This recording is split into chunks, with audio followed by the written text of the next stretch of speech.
Awesome. Shake hands. Shake hands. Nice to meet you, Nandi. It's nice to meet you, Nandi. Very nice to meet you. I love you. So what up, humanoids? So I decided that today's episode, I'm pretty much going to talk about leopards, interact with leopards, educate you about leopards, and show you some really cool, fascinating things with my leopards and introduce you to all of them. So I hope you enjoyed this episode. I hope it's not too normal for what you're used to on previous ones, but I thought it was time that we do this. So let's do it. If you know what I mean, let's get this episode going. Cause I'm the type of dude that you know is fucking dangerous.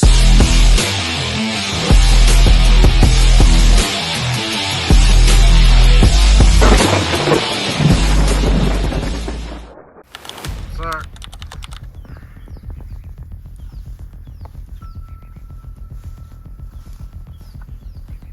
park look good, Nandi, from up there. You like it? Hey, Rogue, all lazy. Andy chilling up there. Good girl. Stay there. I'm coming. Don't come down. Don't come down. I want a photo with you there. It's gonna be an interesting one. Here, Rogue. Hey, my nut. Come on, girl. Come on, girl. Oh, such a sweet girl.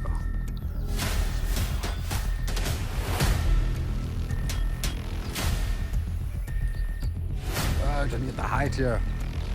He's really high up. You're crazy. Oh, try and jump for me. Try and jump for me. You'll try jump for me from there. Believe me, you will.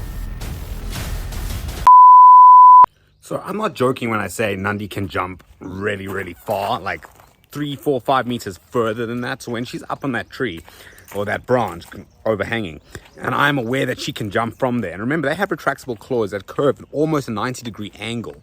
Then she gouges those into whatever she grabs onto when she jumps to secure her weight and to secure that she lands safely.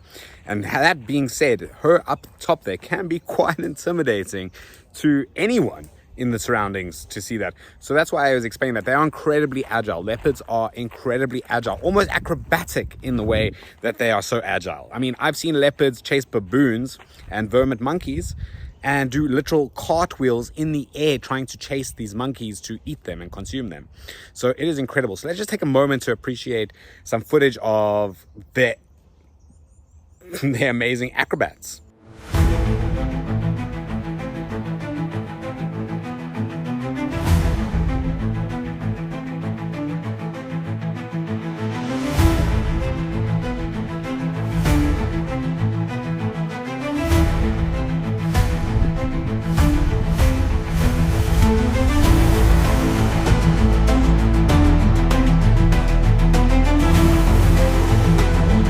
So enough about their acrobatics, let's talk about their retractable claws, because those are intense.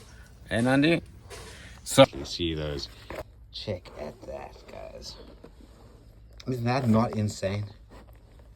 Like, it's almost a 90-degree curl. It is super sharp. And like one predator keeper once told me, it is literally like Velcro. Once this enters into you, the only way for it to exit is either her retracting them or it ripping through you. So how insane is that? Yeah, 90.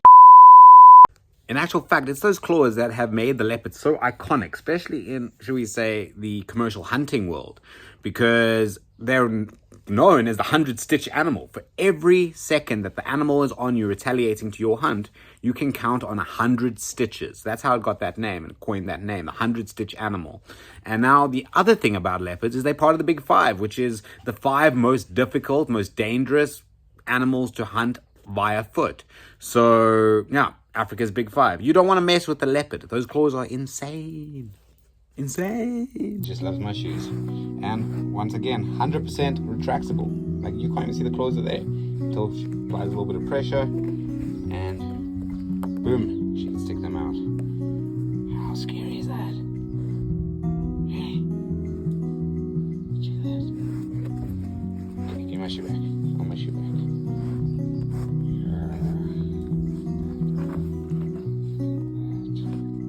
Insane. Okay, it's my shoe. My shoe. Give me my shoe. So check out those claws, guys. They're literally curled at a 90-degree angle, 100% retractable. Isn't that insane? Now imagine that going into your skin. Literally, it's going into my shoe there. You can literally see it. She's not even applying pressure. She's just literally, it glides in. It goes through it like butter. Come on, don't eat my lace. Check that. Insane, guys. Insane. Ah, no, it's mine. It's mine. It's mine. Oh, now she's in a playful mood. Why do leopards have spots? And why are they that beige-like color? Well, I'm going to explain it all with this epic video with some lo-fi music in the background and me narrating it, so that you can really understand why they have those spots and what's so unique about their camouflage. As you can see, the African savanna is dominated with hues of greens, browns and beige, with long stretches of grass swaying in the wind. Leopards have evolved perfectly to match these surroundings. They are among the most adaptable of all the big cats, capable of thriving in savannas, grasslands, forests, dense jungles and even deserts. Their coats is ideally suited for camouflage in the tall grass and dappled light. The dark markings on their fur, known as rosettes, don't just function as natural fingerprint. Each leopard has its own completely unique pattern. Those rosettes are also a powerful example of convergent evolution, helping break up the leopard's outline and shifting the light to mimic the shadows of the leaves falling through the trees and allowing the leopard to vanish into its environment almost completely. And the Oscar for Best Narration goes to... Oh, thank you. You guys are too kind. Giving tours and stuff, one of the most commonly asked questions I get is, how fast is a leopard? Well, unlike the cheetah that can go 120 kilometers an hour, a leopard normally goes about 58. Mind you, that's in short bursts. So they can't go extremely fast for long, but in a short burst, 58 kilometers per hour. Can you run 58 kilometers per hour? I doubt it. So yeah, they're pretty fast. Hey Tokyo, how you doing, girl? So that being said, why are they pound for pound the strongest cats in the world? Well, let's think about it. They can literally carry up things 5 times their size, almost 10 times in some cases. I've seen baby rhino being pulled up trees by leopards. They do that so they can put their prey up in the tree, away from any other predators or scavengers that might want to take their prey item away from them. They are incredibly intelligent, leopard. And one of the best things is they're elusive. They like to hide. They like to not be seen. They don't need to be seen. They know what they are. They're the sociopath of the freaking big cat world. What can we say? So they're very careful, very elusive, but absolutely stunning and amazing animals. Pound for pound, the strongest cat in the world. So you're wondering what that squeaky noise is in the background? Well, wonder no more. Oh, wild dogs, they're going crazy. So I'm sure a lot of you have felt a domestic cat's tongue and how rough it is. Now leopards have papilla on their tongue, which is modified like hairs that are very thick and strong. And it's made out of keratin, so it literally uses it as a comb. So they can pretty much lick meat off bone, help remove fur or feathers from their prey items, and also take parasites like ticks and fleas and blah blah blah off their own coats like a comb to brush it all out. And that's why their tongue is so rough. In actual fact, they lick you enough times it starts making your skin raw. That's how strong those little papilla are. Now, yeah, just so you know why I'm pulling my face like when she's kissing me. I know it's cute and everything, but what's so amazing about that, if you actually think about it, she's able to use the tongue for such destruction, like taking feathers off a bird or taking the meat clean off the bone. But then she licks me. She uses it for affection. She's showing affection while still being such a threat. And that for me is so amazing. And that truly shows connection being built. And I think if we can all just see the good in that. Yes, I have a bad mood sometimes. Yes, that guy's an asshole. But maybe sometimes they can be kind. And even that asshole over there can be nice to you. Isn't that something special in its own way? Just because they are the way they are as a disposition doesn't mean they're incapable of trust, bonding, love, connection. So just remember that. Little fun fact. Andy is weeing over here. And there's Rogue coming up. So leopards are critically endangered due to overhunting, human-wildlife conflicts, and widespread habitat destruction.